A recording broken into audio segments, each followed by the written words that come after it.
Hello, this is Lindsay, the founder and editor of Debatepedia.org. We have an article on the joint JD MBA degree choice that some people face.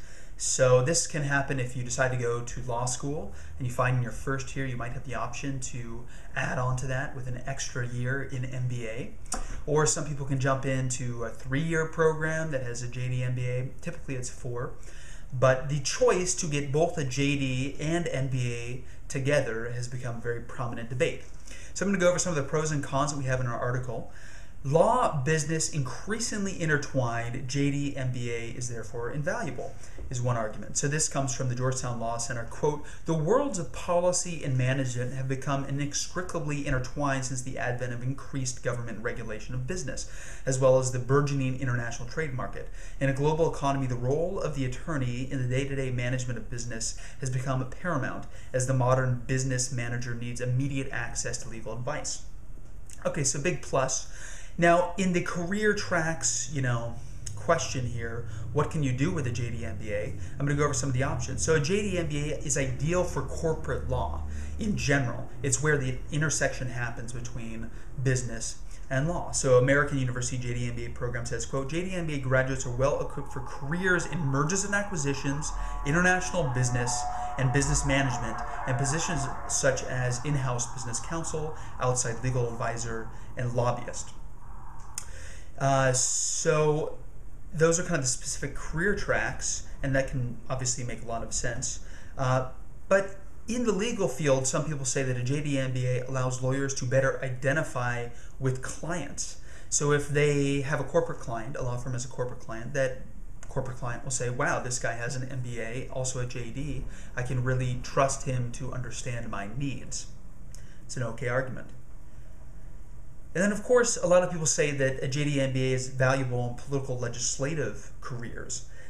So from Google Answers, this one person says, quote, "Yet another example of a career where a JD is a definite asset, but not a requirement, is politics. Generally, no education is required to be a politician. However, given that our elected representatives are the ones who vote on the laws of the land, definitely a JD and an MBA would be an asset in making the right decisions, because obviously legislation is about both business and the law."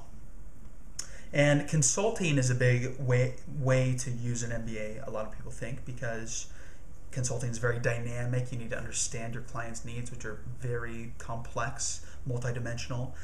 JD MBA has all those facets. Okay, but so let's go over some of the problems here, and there are many.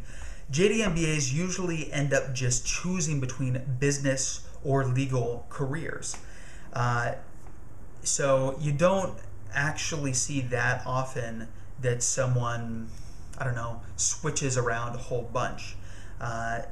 Usually someone will stick in the law firm for a long time, or maybe they'll stick in a law firm for a little bit and then switch to business, but then stay in business. But usually it's just a choice between the two. And therefore, why get a JD and MBA if you're just ultimately going to be choosing one or the other, business or law? Law schools offer classes in business that don't need a joint degree.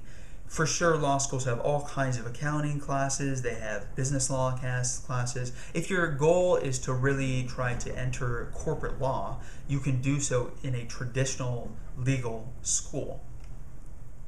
Biz careers best pursued via JD law firm in-house, not JD MBA. So the idea here is that a lot of people will get the best grades they possibly can in law school, go to the best law firm they possibly can, and therefore they'll be working with amazing companies, right? They'll then have the possibility to go in-house in a company. And then they're working, let's say, closely with the CEO, and the CEO will say, this guy I can really trust, he's the smartest guy in the room. I will hire him now at some point to a higher management position. Why then get the MBA if you can just go that route into business? Happens all the time. JD as credential has poor return on investment.